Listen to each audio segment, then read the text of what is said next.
Interviewing you. What are you doing? Is this paparazzi or something? Yeah, no, we're turning. That's how you operate. I thought you were getting captains. Yeah, we're getting captains. School captains. We're getting you a school captain. Yeah. Stanners. Doesn't have to be a two-shot. Doesn't I have thought to you be loved two two shots. shots. Yeah, just move over that way. Not serious, eh? Yeah. Oh, okay. Yeah, we're interviewing all journos. Okay. We're turning the tables.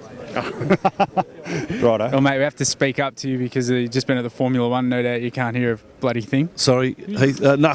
We're doing captains, we're doing journos, we're doing the lot today. Righto. We want to know how you're rating North Melbourne this year. Oh, seriously, or? Yes, seriously. I think you'll make the finals.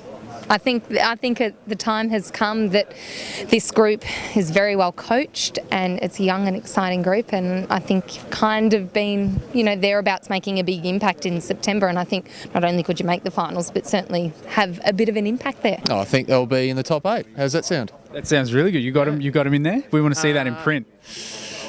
I think I've got you in there. I think you'll be a much better team than you were last year. Natural improvement from a lot of those blokes, your Atleys, your Cunningtons, all that sort of thing. You've been stooged on the draw. I haven't decided, but perhaps speaking to you now, that might convince me to put North in my 8. I'm working on it at the moment downstairs. Because there's probably, 6, 7 teams from about 7 to 13 that are vying for those last couple of spots in the 8. So not surprised at all if you make it, not surprised if you finished 8th, 9th, 10th either. I've got a mate. I do have mates, yeah. What have others been saying? Most of the people have been saying in the 8, but I think that's because we're standing face to face. Unfortunately, not in my 8. That beard's having a bad effect on your mindset. It's designer stubble, Heath. But I think North Melbourne are going to be really good. They're always in the 8, aren't they? You just can't kick them out, so that's fantastic. Obviously, it's always going to be tough because it's so even. The competition is so even. Getting off to a good start is going to be even more important this year, but 8th. North, I think, will go better than most people think they will. I think North can finish in the top 6. Are you just saying that because we're here? Yeah. Put it this way, if they make the finals, so they will have really earned it and they will have had a better year than last year. But I think in a longer term perspective, the curve's definitely up. Some great young players there. We saw Zeeble, Cunnington, Bassinet. We saw, Atley emerge last year, Harper, McMillan. Really like the look of them. It all goes up for the long term, but sometimes it's possible to improve in a season and still not go further up the ladder, and I think that might be the case this year. The big question about North is, I reckon you've got the demographics right of your list. You've got 8 to 10 guys who we all know have played for 3 or 4 seasons. The question is, how good are they? I think the preparation's there. The question is, how good are they? But I personally believe you're okay. So it might be the start of a good 4 or 5 years for you. I didn't have them in the 8, only because the thing that I was shied away from is your tough draw. But by gee, if you can start well, I would say you'd have to finish top Fletcher of the Herald Sun. Dustin Fletcher of the Herald Sun. Ageless. But you've got everyone pretty well up and going. So if you can, but I'm just worried about that tough opening draw. But I think the first probably 6 weeks will tell the story. To be honest, we do these predictions so long ago, big fella, that I actually can't remember. I think you're one of 5 or 6 teams that are going to be right in the thick of it for the last couple of rungs in the top 8. How's that?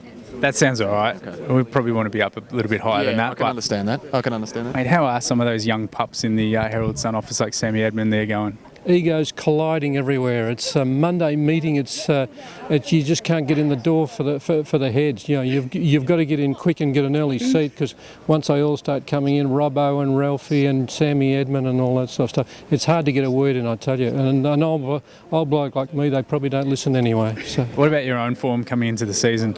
Look, I think I've been okay. I had a good break. I'm probably the fittest I've ever been, to be honest. The fingers are working well. I'm touch typing like I've never touch typed before. It's a bit up and down. It's a long off season. A lot of off season politics to report on, all that sort of stuff. Just can't wait to sort of crunch in and get the games going on. We can start talking about hammies and injuries, and not that we want injuries, but wins, losses, stats, all that sort of stuff. But it's all really credit to the coaches, the editors, the chief of staffs, the sub-editors, the layout people. They've really got behind me and supported me. I reckon I'm just a pass mark. I've got to give myself a pass mark, otherwise I'll get sacked. Coming off an injury as well. Well, exactly, yeah. I broke my leg sitting at my desk, rushing to the photocopier. It's just gave way on me, to be honest. The turf's a bit slippery at work, a few divots, Death Valley there at the Herald Sun. But look, I've come back bigger and better than ever, and I'm confident I can have a good season. All we can do, mate, is take it 1 week at a time. It's very much a marathon. It's not a sprint, so you've got to really save yourself for the second half of the year, come finals time and the like. What about the TV news landscape, mate? Where's Channel 10 on the ladder, do you think? Hey, number 1. Beautiful. See ya. The next few weeks I'll just take it nice and easy, get to as many press conferences as we can, file some stories, and then as the year starts to ramp up from round 12 onwards, then we'll really get into it. We'll get to everything, we'll ask the hard questions, and look forward to a massive year, and who knows, maybe even a Walkley or something. I think that's our equivalent of the Brownlow, isn't it? Big call, mate. Big call. Yeah, well, you just never know, do you, mate? Putting you on the spot, but player-wise, who do you like?